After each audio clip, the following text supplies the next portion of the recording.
Thank you very much. What a group. What a group. Thank you very much. What a great honor to have you. Thank you.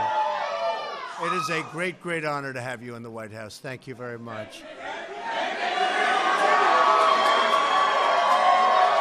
They call this, as you know, this is Young Black Leadership, and it's the summit. And to have you here is truly my privilege. And we're going to have a lot of fun. We're going to talk. We're going to meet. But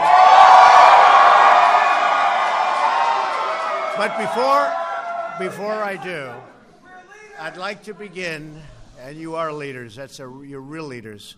I'd like to begin today's remarks by providing an update on the packages and devices that have been mailed to high-profile figures throughout our country and a media organization.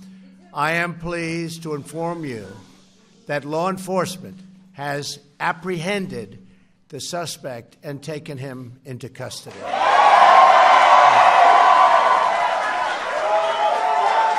It's an incredible job by law enforcement. We've carried out a far-reaching federal, state, and local investigation to find the person or persons responsible for these events.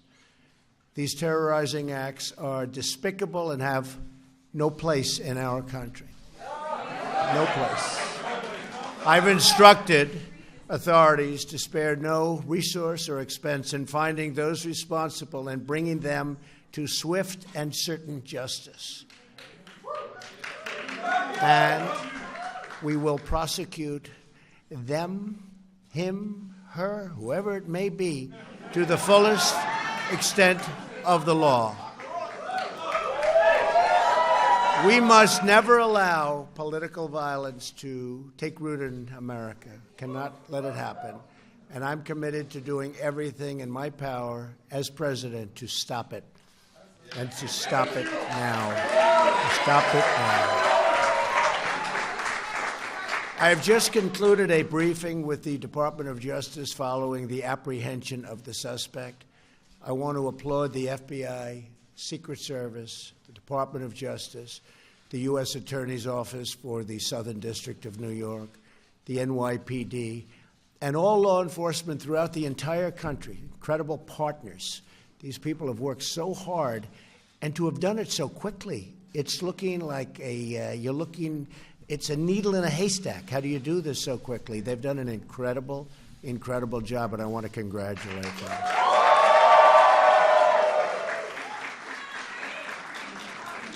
But a bottom line is that Americans must unify, and we must show the world that we are united together in peace and love and harmony as fellow American citizens. There is no country like our country, and every day we are showing the world just how truly great we are.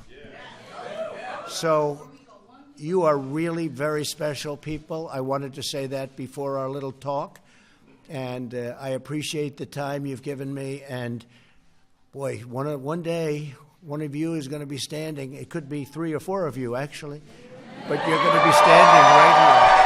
You're going to be standing right here. I have no doubt. I have no doubt. Who in this room wants to be president someday? So it's an ambitious group. It's an ambitious group. That's great. Anyway, thank you all very much. I really appreciate it. For the media, thank you very much. I thought I'd do that, and we feel very strongly. Again, congratulations to all law enforcement. We have the best in the world, and they just showed it. Thank you very much.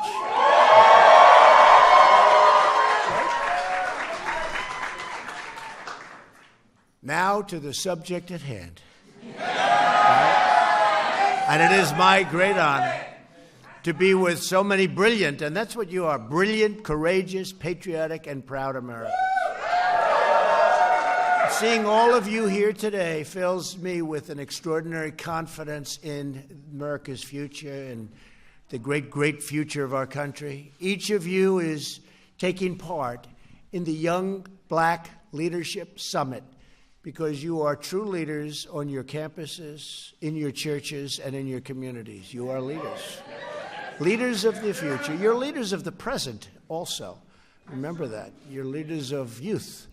But it's really something to be your age. And where are you standing? In the White House. Not bad. Not bad. Not bad. And each of you is playing a historic role in making America great again for all Americans. We're proudly joined by the Secretary of Housing and Urban Development, Dr. Ben Carson. Where's Ben? Come up here, Ben. This guy was so tough. You know,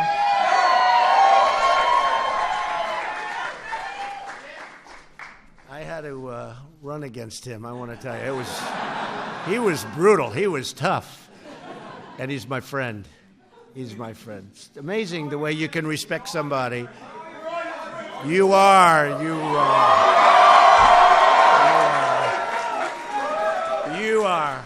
But it's incredible when you run against somebody, you're fighting and fighting, and you're doing everything you can, you want to win, and then it sort of works, and you call up and say, who'd be a great guy for the cabinet? I say, what about Ben Carson? And Dr. Ben, he's one of the greats, and he's our friend. He was some tough customer, though. I don't want to have to go through that again, Ben, right? Well, I also want to thank my friend, Charlie Kirk from Turning Point USA. What a great person. Worked so hard. And Charlie has done a very special job. You know why? He found somebody who's an incredible person. Candace Owens. An incredible person. In fact, Charlie may go down. His greatest achievement may have been finding Candace Owens. I don't know. That's not bad, Charlie. That's not bad. Anyway, two incredible people. Thank you very much, Candace. Charlie. Thank you. Thank you. Thank you, man. Each of you represents the future of our nation. You know that. You are not afraid to stand up for your beliefs or stand against injustice. You refuse to be told by the same failed voices how to think or what to believe. You understand that. And you see what's happening with our country, how great it is, and how well different groups of people are doing. I mean, nobody would believe this. The Democrats are very nervous, I will tell you. They're, you know, supposed to be automatic. They do nothing for you, and that was supposed to be automatic. Not anymore. Not anymore, right? But you're not intimidated by the forces of political correctness because you embrace your own right to free thought and to free speech.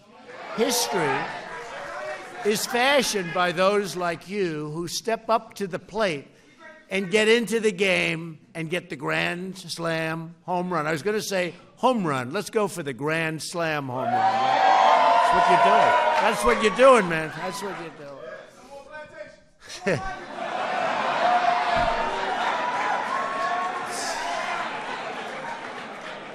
I can live with that.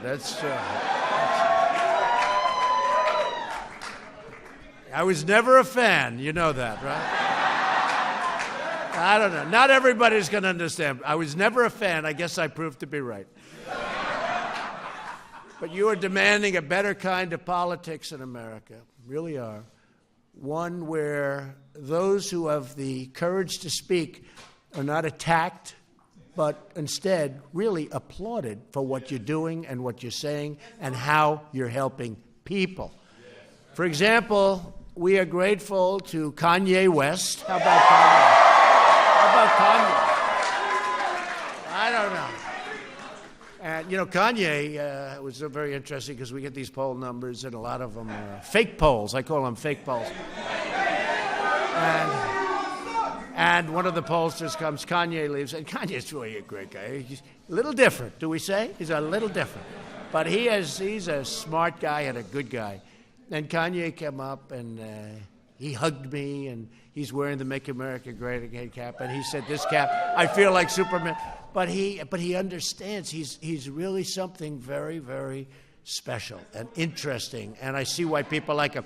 But he came up, and a couple of days go by and the pollsters come in. You know, you're falling asleep. They're giving you the same numbers that they've been for the... Sir, what's happened with the African-American community?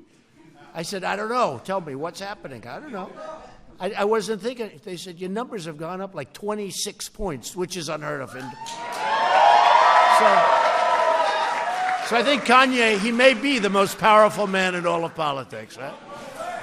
But Jim Brown, you don't know, most of you are too young. So I think if Jim Brown were playing football today, and I don't know if, does anybody know what lacrosse is? Lacrosse is a tough game. It's a great game. It's a tough game. He may have been the greatest running back of all time, may have been the greatest football player, Jim Brown. They say he was an even better lacrosse player. You've heard this. He's a little bit older. He's half my age. But they say that Jim Brown may have even been a better lacrosse player than he was a football player, if that's possible. In other words, a serious athlete, right? Big Jim. If Jim were playing today, take the highest salary of the NFL and double it. That's how great he was. He would run through them, preferably around them. Doesn't need to get slugged.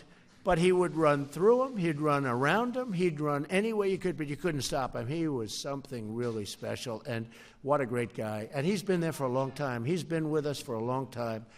And he sat and he watched Kanye, and I watched Kanye, and Jim's going, man, I've never heard anybody like this. Jim is the strong, silent type, and that's good too. But that was a great day, having the two of them together. Very different, but they both believe in us. They both believe in what we're doing, as do many others, many, many others. Thank you, Mark. Thank you. And many of you have been attacked and called vicious names for being willing to speak out for what we all believe in. The conservative movement, and Candace, you and Charlie and so many, and Ben, by the way, Dr. Ben has done so much for the movement. People see what's happened. They see what happens to their lives. It's a movement of tolerance and unity and progress. And a lot of people don't understand that, but they're finding it out. They're attacking us because we are speaking the truth, changing people's minds, and proving every day that our policies work and that we are really doing what's right and what's good. And I get attacked also. You get attacked. I get attacked all the time. In fact, I'm just thinking, come to think of it, who gets attacked more than me? Ben, does anybody get attacked? I get attacked. I get attacked. I think maybe more. Maybe more than anybody. I don't know. I can do the greatest thing for our country, and on the networks and on different things, it will show bad.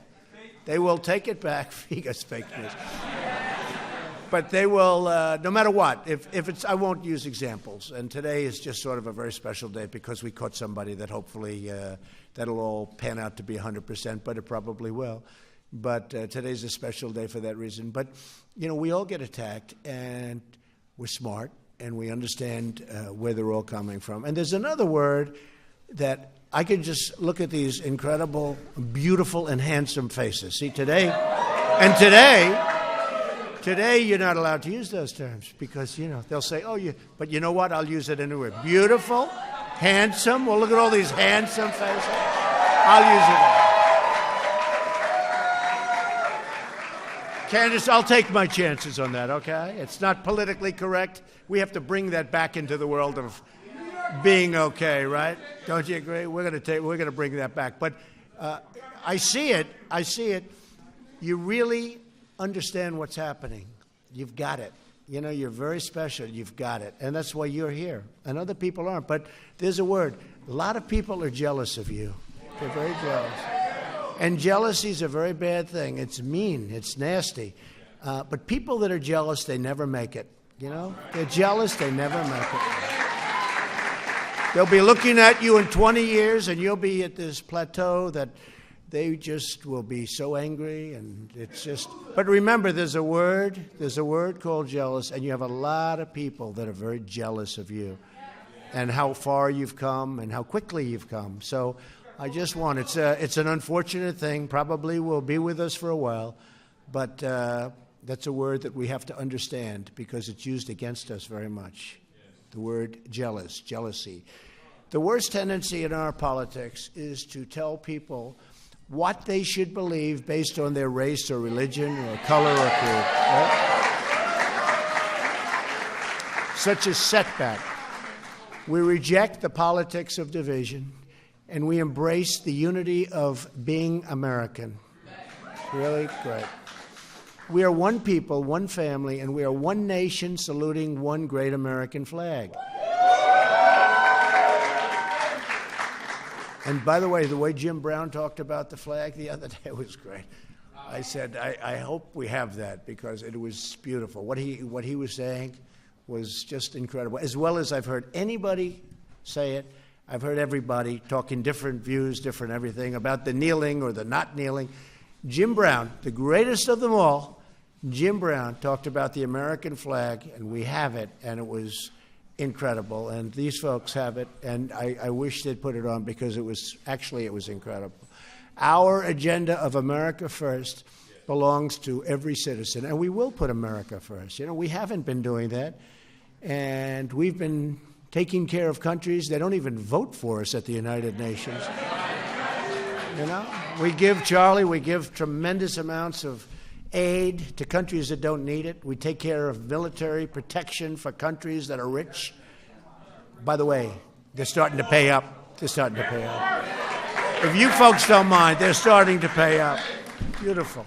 So, and then they don't take care of us. They don't even vote for us. We had a case with Israel where we needed some help, and we had like 2 votes.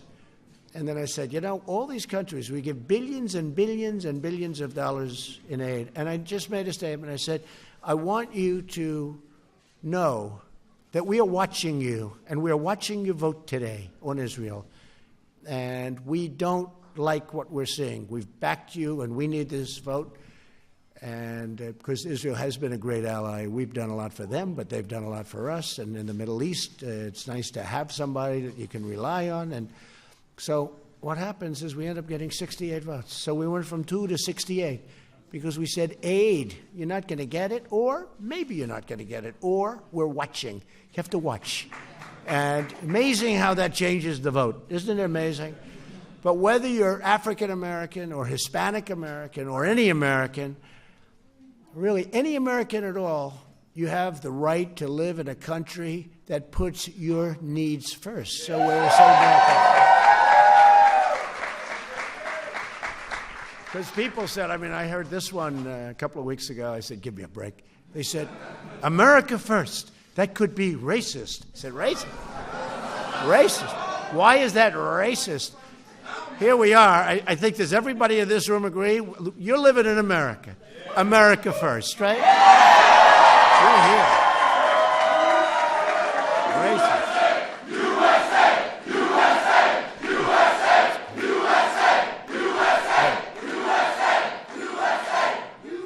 That is really beautiful.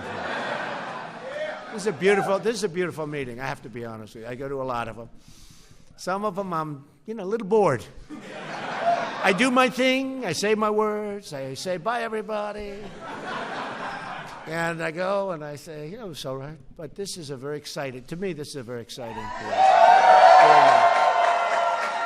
Every citizen benefits from tax cuts, regulation cuts, and millions more of great-paying jobs. Look at jobs.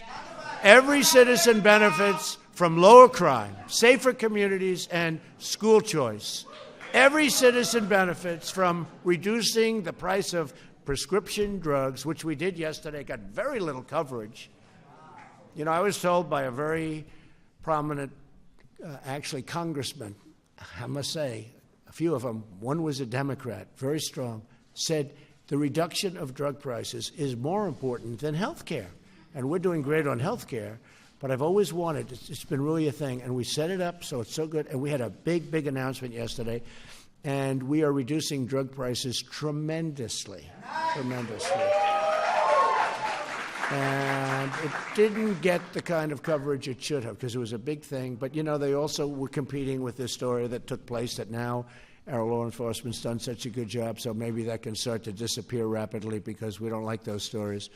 but we're going to be reducing the prices of drugs and lowering the cost of health care very, very significantly. You're seeing that, and a lot of people are seeing it already. So it's a big thing. Thank you. Every citizen benefits when we stop foreign countries from cheating our workers. That's what they've been doing, you know. They're called globalists. They like the globe. I like the globe, too. But we have to take care of our people. We have to. Globalists. Come on. By demanding trade, and you know, when we have trade deals, we have to make good trade deals for our country. So when I took office, trade, we lost $807 billion that year on trade. Think of it. $807 billion. Nobody even knows what it is. What does that mean? It's so much. It's like, what does it mean? You know, if you said you lost 12 million, we lost $807 billion. We want our trade with other countries to be fair and reciprocal. The reciprocal is very important because we have other countries charging us tariffs of 100% and more, and we don't charge them anything. And now we're charging them, folks. Now we're charging. It's going to be, you're seeing a big difference. And every citizen benefits when we have a strong, beautiful border.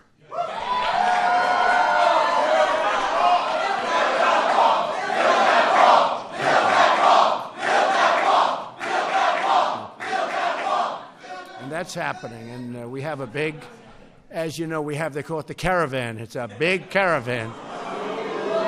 And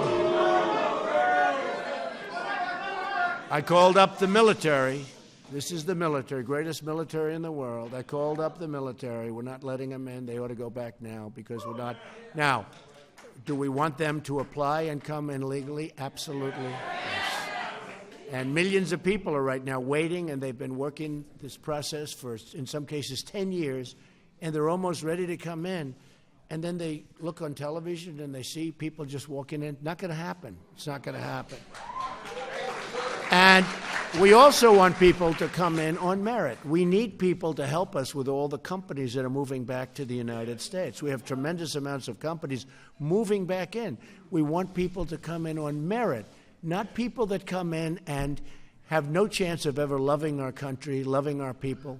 We want people to come in and help us with those companies because the companies really, we have the lowest employment rate we've had in 50 years. We want to be able to get great people to help those companies.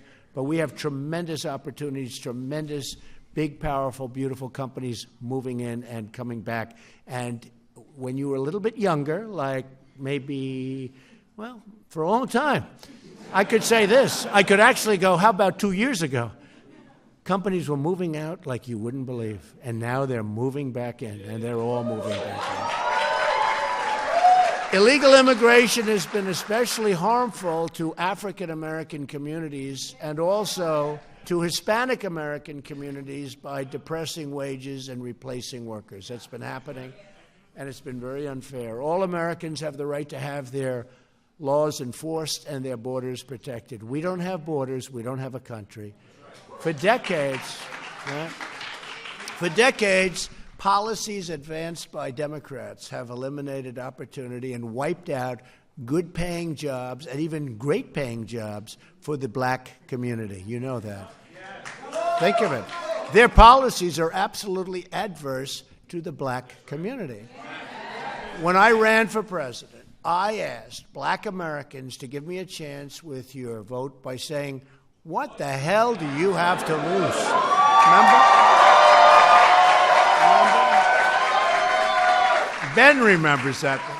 No, I'm making a speech, and I literally had like 20 points about how badly black Americans are being treated, African Americans are being treated, and it was point after point. Highest crime rate, highest this, worst household ownership, worst edge. I'm reading these points. I'm reading them. And I had never seen them before. They were so bad. The crime was horrible in the African-American communities. So I'm reading these points. Every one of them is run by the Democrats, every one of those communities. Every one. So I'm reading it, crime, the worst education, worst median income, everything, just point after point. highest employment rate in the whole country by far. By the way, African-American youth, unemployment rate like 58%. 58%. So I'm reading these numbers, and I just looked up. I say, vote for me. What the hell do you have to lose? Now, I'm going to be honest with you. So I finished the speech, and I got a big applause. But I finished the speech, I walked back, and my people told me, sir. I said, what? You shouldn't have said that. That's disrespectful. I said, what's disrespectful? What the hell do you have to lose? I said, what's disrespectful? And then I said it over and over at every speech. And you know what? My poll numbers, you saw, with African American went up, up, up, up, because they started saying, he's right. He's right. Hey, so much for so-called handlers, folks, right? My handler said, sir, we don't like that. And I said, you know what? People like it. And a lot of people have come up to me and they said, thank you for saying that, because it made a lot of people think. On every side of the equation, it made them start thinking. So I appreciate that very much. Now I want to talk about what we have done, and more importantly, what you have really gained. You've gained a lot, and we've all gained a lot. I promise to be a president for all Americans. And the amazing results that we've all achieved, you've helped us so much in your communities, incredible. But the results really speak for themselves. It was just announced last quarter that the economy beat all expectations, growing at 3%, 3.5%, and now they think it could be well into the 4s. They just announced an estimate of 3.5, and these are numbers that were not even thought about. In fact, if during the process of going against in the primaries, and Ben, you understand this, if I would have ever said 3.5 or 4%, last quarter was 4.2%, it was 4.1, they elevated it to 4.2, people would have said that is the most dishonest statement for somebody to say that. So 3.5. And consumer spending is surging like they haven't seen. The African-American unemployment rate has hit the lowest level ever recorded in the history of our country.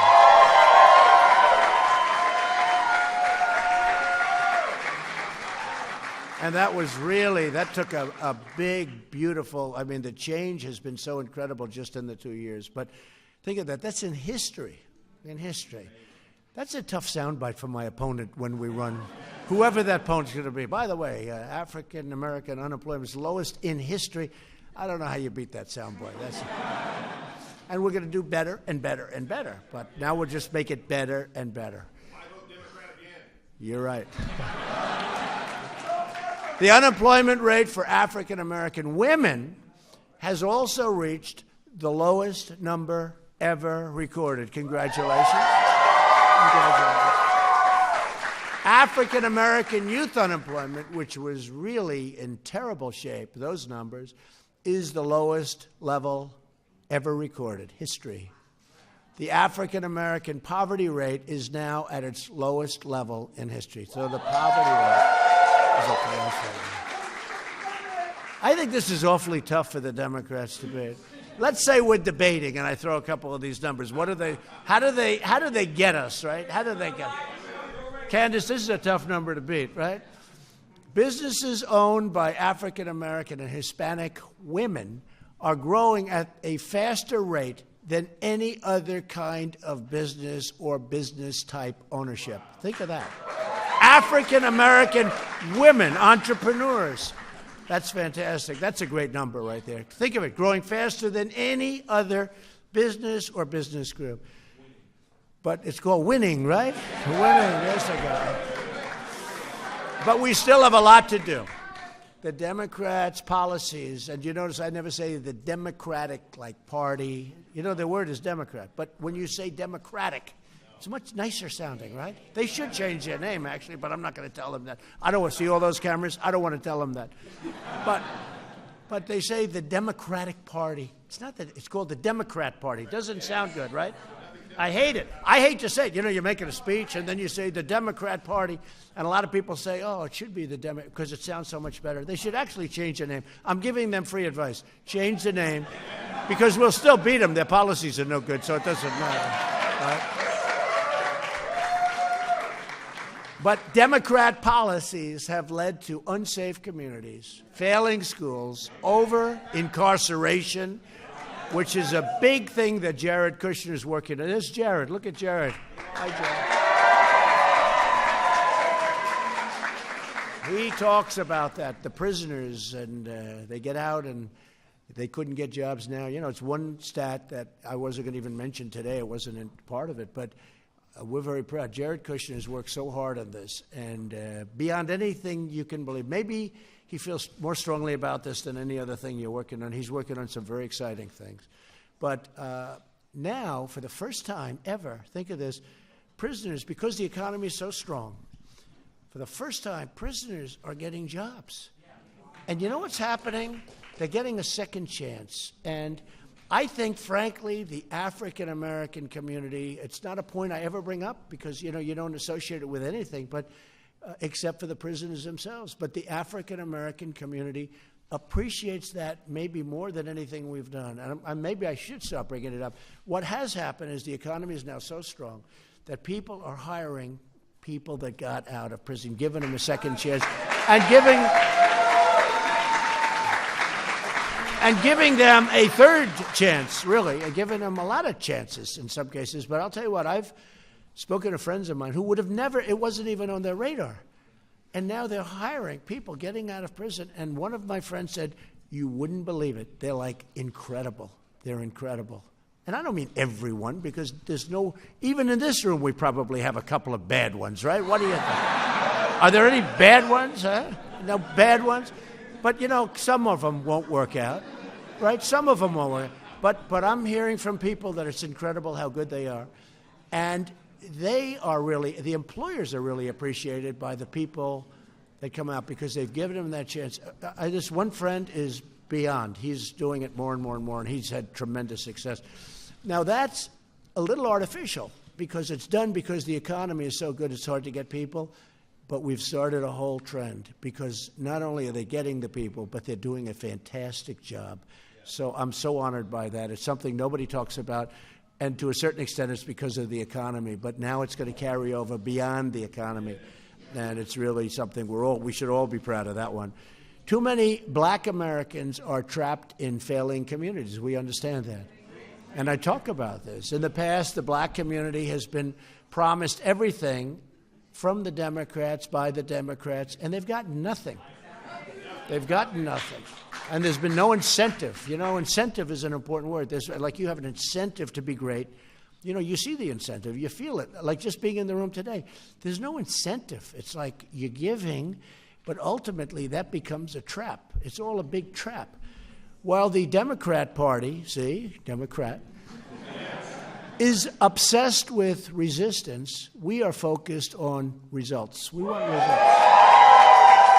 That's what we want. And where the Democrat Party has failed, Republicans have delivered, and we have really delivered big. And, you know, I've only had, it's not even 2 years. It's actually not even that close to 2 years. It would be January 20th, so we have a long way to go.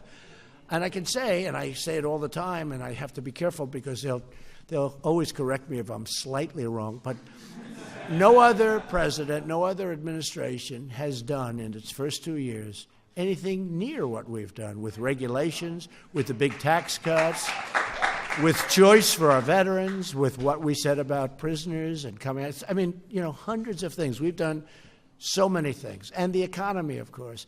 And remember one thing, because I always consider him to be a true great. And people never give us credit for this. Abraham Lincoln was a Republican, right? Right? I was having arguments with people. We were talking about what the Republicans were doing, and I don't know. I wasn't probably on my game, and I wasn't doing so well, and I just blurted out. And I said it's strong. I said, but Abraham Lincoln was a Republican, and I won the argument. I just said that. Abraham, Honest Abe. I wonder if he was really that honest, but you know what? Let's assume Honest Abe was Honest Abe. But he was a Republican. Your leadership helps our entire country see that the Republican Party is growing. And it's true, it's becoming a vibrant party because of you. And youth all over, but because of you. And it's growing like never before. It's a party of opportunity. It's a party for all Americans, regardless of race or religion or gender. And we're fighting for the right of every American child to grow up in a safe community. So important. You know, sometimes you'll say, we want strong action, we want safety. And they'll say, well, is that a racial comment? Is that a racist comment? You know, we want safety. We don't want people hurt when they go and buy bread. And I've been with too many people. They've lost their sons. They've lost their daughters to just bad policy. And they're devastated. And then they go out and they vote for Democrats, and it just doesn't make sense. Never made sense to me. So, and I think the people in this room probably understand it even better than I understand it. Never made sense. But you have the right to attend great schools and to graduate with access to a rewarding job and a lifelong career. You want to, like, I think this room, 95% of this room probably gets up in the morning and you can't even sleep. You're excited by life. I'm excited. I am. You're excited, right? You're excited. But and it's true. You want to, and you want that. You want to run to your job if you like your job. By the way, if you don't like your job, if you don't like where you get something else. The nice thing is, see, now you have the choice. Before, people had to hold on to their job because it was not the same. Now you can really go look at 7 jobs, 10 jobs. You pick the one, and if you don't like it, you go to another one. But now you really do, because there's nothing like wanting to go to the job, and you'll do better because you like it. Each of you here today are very special people. Through your voice, your engagement, and your activism can help make the future of this country even better. Even better. As great as it is, as great as it's becoming, we've made such progress over the last 2 years. You're going to make it much better. You're doing something very important. You're really at the forefront of something unbelievably important, and you know what I mean. It's historic. It is historic. It really is. It's historic what you're doing, and that goes for you two. And Ben, I don't know, you're from a different age, Ben. Hey, Ben's been at the forefront, though, when you think. He was a great doctor, great doctor. I've had friends that had difficulty, and they called me and they said, and I sent them to Ben, they said, even though he's now judge of housing, and he figured it out quick, I said, do you know much about housing?